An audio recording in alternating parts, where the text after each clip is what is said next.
അപ്പോൾ ഗൈസ് നമ്മളൊരു 3 ഏത്തക്ക എടുത്ത് ചന്നം മുന്നും ചെറുതായിട്ട് മുറിച്ചെടുത്തു. അത് കഴിഞ്ഞിട്ട് നമ്മൾ ബാറ്റർ ഉണ്ടാക്കി. ബാറ്റർ എന്താണെന്ന് വെച്ച് കഴിഞ്ഞാൽ നമ്മൾ മൈദ എടുത്തു, അതേപോലെ തന്നെ സ്വല്പം എന്താ പറയുക അരിപ്പൊടിയും കൂടെ മിക്സ് ചെയ്ത് രണ്ടും കൂടെ മിക്സ് ചെയ്ത് നമ്മൾ ഇച്ചിരി ജീരകവും ഇട്ടു, മഞ്ഞപ്പൊടി ഇട്ടു, ഇച്ചിരി ഉപ്പിട്ടു, അതേപോലെ തന്നെ സ്വല്പം മധുരവും കൂടെ ഇച്ചിരി പഞ്ചസാരയും കൂടി ഇട്ടിട്ടുണ്ട്. അപ്പം നമ്മൾ ഇവിടെ നമ്മുടെ ചളുങ്ങിയ പാത്രത്തിൽ നമ്മൾ ഇച്ചിരി എണ്ണ എടുത്തു.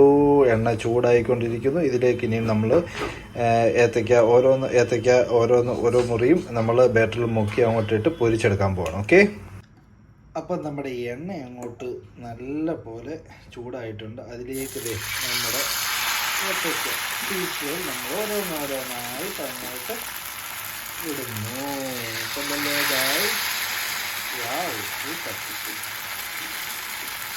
ഇത് പ്രത്യേക ഇതിന് വേണ്ടിയിട്ട് ഒരു റെസിപ്പി തയ്യാറാക്കേണ്ട കാര്യമില്ല, എല്ലാവർക്കും അറിയാവുന്ന കാര്യമാണ്. അതുകൊണ്ട് തന്നെ നമ്മൾ ആ ഒരു സ്പീഡിൽ തന്നെ നമ്മൾ ഇത് ഇട്ടെടുക്കുകയാണ്. ഓക്കെ, അപ്പോൾ ഇത് നമ്മൾ ഉണ്ടാക്കിയിട്ട് നമ്മൾ പ്ലേറ്റിലേക്ക് സെർവ് ചെയ്ത ശേഷം കാണാം. ഓക്കെ, അപ്പോൾ നമ്മുടെ ഏത്തയ്ക്ക അപ്പം റെഡിയായി വരികയാണ്. ഞാനത് ഇട്ടതിൽ നിന്ന് തിരിച്ചിട്ടു. ഇനിയിപ്പോൾ നമുക്ക് ഇനിയിപ്പോൾ രണ്ടാമത്തെ ഒരു സെറ്റ് കൂടെ ഉണ്ട് നമുക്ക് ഉണ്ടാക്കാൻ വേണ്ടിയിട്ട്. ആ സെറ്റ് കൂടെ ഉണ്ടാക്കി നമ്മൾ പ്ലേറ്റിലേക്ക് ആക്കിയ ശേഷം കാണാം. ഓക്കെ, അപ്പം ഗൈസ് നമ്മുടെ ഏത്തയ്ക്കാപ്പം അങ്ങനെ റെഡി ആയിരിക്കുകയാണ്. ഈ തണുപ്പ് സമയത്ത് ഒരു ചായയും ഒരു ഏത്തയ്ക്കാപ്പവും അടിപൊളി, സൂപ്പർ.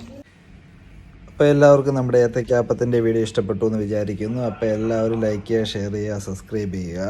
അതേപോലെ തന്നെ ആ ബെൽ ബട്ടൺ അങ്ങോട്ട് ഒന്ന് എനേബിൾ ചെയ്ത് വെച്ചേക്കണം കേട്ടോ. അപ്പോൾ നമ്മുടെ ഇടുന്ന വീഡിയോസിൻ്റെ ഓരോ നോട്ടിഫിക്കേഷൻ നിങ്ങൾക്ക് കിട്ടുന്നതായിരിക്കും. അപ്പോൾ എല്ലാവരും സപ്പോർട്ട് ചെയ്യുക.